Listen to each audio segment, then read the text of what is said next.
안녕하세요. 나무아카데미입니다. 이번 영상에서는 2022학년도 EBS 수능특강 문학 실전학습 3회 마지막 작품이죠. 구운몽에 대해서 보도록 하겠습니다. 아마 구운몽은 유명한 작품이어서 내용을 아는 학생들이 많을 거예요. 그런데 교재에 수록된 부분은 조금 생소한 내용일 거예요. 보통 양소유가 꿈에서 깨는 뒷부분의 내용이 많이 출제되었거든요. 그러면 우선 산문이니까 전체 줄거리를 먼저 읽어보도록 하겠습니다. 중국 당나라 때 연화봉에서 수행하던 승려 성진은 스승인 육관대사의 명을 받아 용왕에게 살해하기 위한 길을 떠난다. 그러나 그 과정에서 용왕을 만나 술을 마시기도 하고 석교 위에서 팔선녀를 만나 서로 희롱하기도 하는 등 계율을 어기는 잘못을 저지른다. 성진은 돌을 닦던 자신의 선방으로 돌아와 속세의 부귀공명을 잠시 꿈꾸는데 이 때문에 육관대사에 의해 인간 세계로 쫓겨나 양소유라는 인물로 태어나고 팔선녀도 인간으로 태어난다. 양소유는 과거에 급제하고 입신양명하면서 나라에 큰 공을 세워 승상의 자리에까지 오르고 인간으로 태어난 8여인과 차례로 인연을 맺어 이처 육첩과 함께 부귀영화를 누리며 살아간다. 그러던 중 자신의 생일잔치에서 인생의 무상함을 느낀 양소유는 불도에 귀의하겠다는 결심을 하게 되고 이때 갑자기 나타난 호승에 의해 꿈에서 깨어나 다시 현실의 성진으로 되돌아온다. 성진은 급히 육관대사에게 나아가 잘못을 빌고 팔선녀도 모두 불도에 귀의하게 된다. 성진은 육관대사의 정법을 물려받고 팔선녀와 함께 큰 도를 얻게 된다. 여기까지가 내용이에요. 이 작품의 제목인 구운몽에서 이 몽, 즉 꿈이죠. 꿈이 이 작품에서 중요한 역할을 하고 있어요. 전체 줄거리를 읽어서 알겠지만 꿈은 인물에게 깨달음을 주는 역할을 하는 거죠. 그리고 모든 부귀공명이 부질없는 것이다 라고 느끼고 있기 때문에 이 작품의 주제는 인생무상이 됩니다. 교재에 수록된 부분은 팔선녀 중 첫 번째 여인인 진채봉과 연을 맺는 과정이 나타나는 거죠. 그러면은 본문을 보도록 하겠습니다. 앞부분의 줄거리부터 같이 읽어볼게요. 연화도령의 수행자이던 성진은 금욕적 삶에 대한 회의를 느끼다가 스승으로부터 꾸중을 듣고 인간 세상으로 환생하게 된다.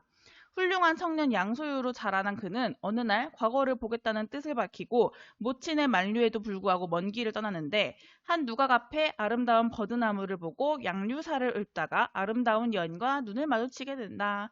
아름다운 여인이 바로 첫 번째 여인인 진채봉인 거죠. 워낙 이 미인의 성은 진신이 진어사의 딸이요 이름은 채봉이니 모친이 일찍 죽고 홀로 부친을 모셔 시방 빙패한 데 없더라. 이때 어사가 경사에 가고 소저가 홀로 집에 있더니 천만 뜻밖의 양생을 만나보고 마음에 생각하되 여기서 어사는 진채봉의 아버지를 의미해요. 경사는 서울을 의미하고 그러니까 진채봉은 모친이 일찍 죽고 부친이랑 살고 있는데 아빠가 서울에 가고 혼자 집에 있었대요. 그때 양생과 눈을 마주친 거죠. 그리고 이렇게 생각을 합니다. 여자가 장부를 쫓으면 종신의 대사라. 혼사가 일생에서 매우 중요한 일이다, 대사다라는 생각이 드러나는 거죠.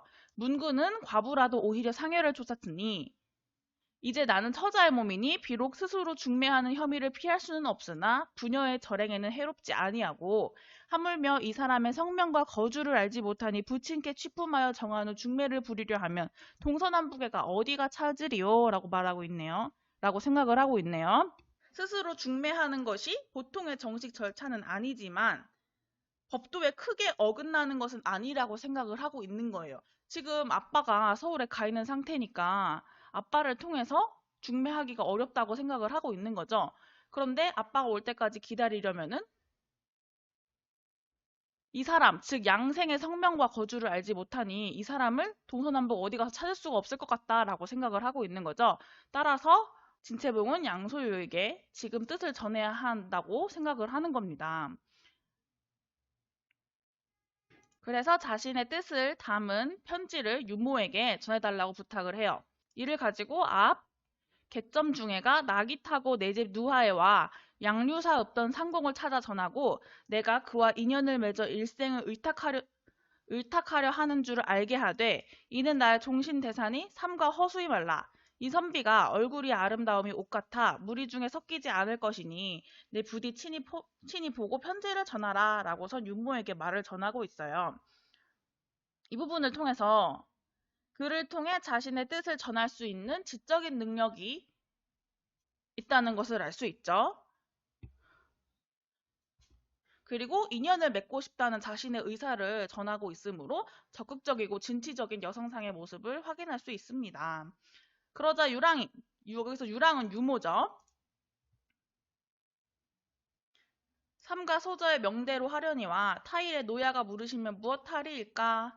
일단 진채봉의 말대로는 하겠는데 나중에 아버지가 와서 물으면 어떻게 하겠냐라고 말하는 거죠. 아버지에게 알리지 않고 혼사를 진행하는 것이 법도에 어긋날 수 있음을 걱정하고 있는 거예요. 그랬더니 진채봉은 이는 내가 감당할 것이니 너는 염려 말라라고 말해요. 그러자 또 유랑이 걱정을 합니다. 만일 낭군이 취처를 하였거나 정혼한 데 있으면 어이하리이까. 만약에 양소유가 아내가 있거나 정혼자가 있으면 어떡하냐라고 말하자 진채봉이 한참 생각하다가 말합니다. 불행히 취처하였으면 내 남의 둘째 아내 되기를 혐의치 아니하거니와 이 사람이 나이가 매우 젊어뵈니 실가가 없을까 하노라. 이 부분 양소유의 둘째 아내라도 되겠다고 말하는 부분에서 양소유와 연을 맺을 뜻이 매우 굳다는 것을 알 수 있습니다. 그리고 유랑이 객점에 가서 양류사 읍던 상공을 찾습니다. 그리고 양생에게 물어봐요. 낭군이 양류사를 어디 가서 읊으셨나이까? 이 질문은 소저가 찾는, 진채봉이 찾는 선비가 이 사람이 맞는 것인지 확실히 확인하기 위한 질문이죠. 그랬더니 양생이 큰 길 북녘 누각 앞에서 그를 읊었다라고 말을 합니다. 그리고 진채봉을 봤다라고 말을 하네요. 이러한 양생의 대답에 유랑이 그 사람이 바로 진노야댁 소저다 라고 말하면서 진채봉의 마음을 전달해주고 있어요. 혼인을 하고자 하는 뜻을 전달해주고 있는 거죠.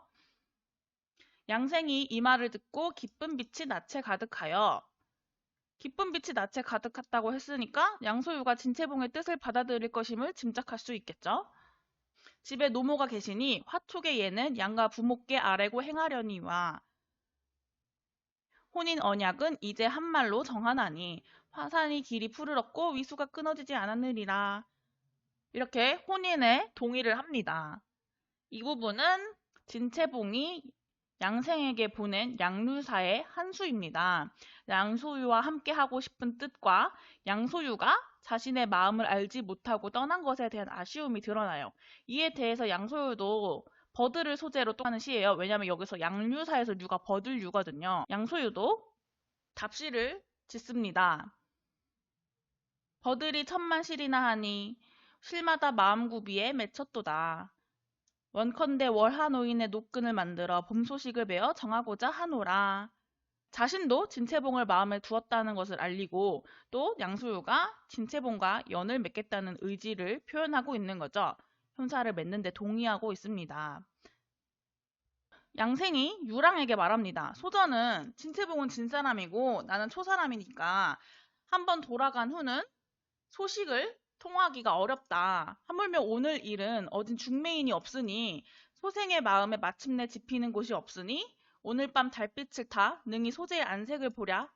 소저의 시에 또한 이 뜻이 있으니 노랑은 소저께 취품하라 라고 말해요. 즉 사는 곳이 다르니까 소식을 전하기가 어렵다. 중매인도 없으니까. 따라서 오늘 밤에 당장 보자 라고 말을 전해달라고 하는 거죠.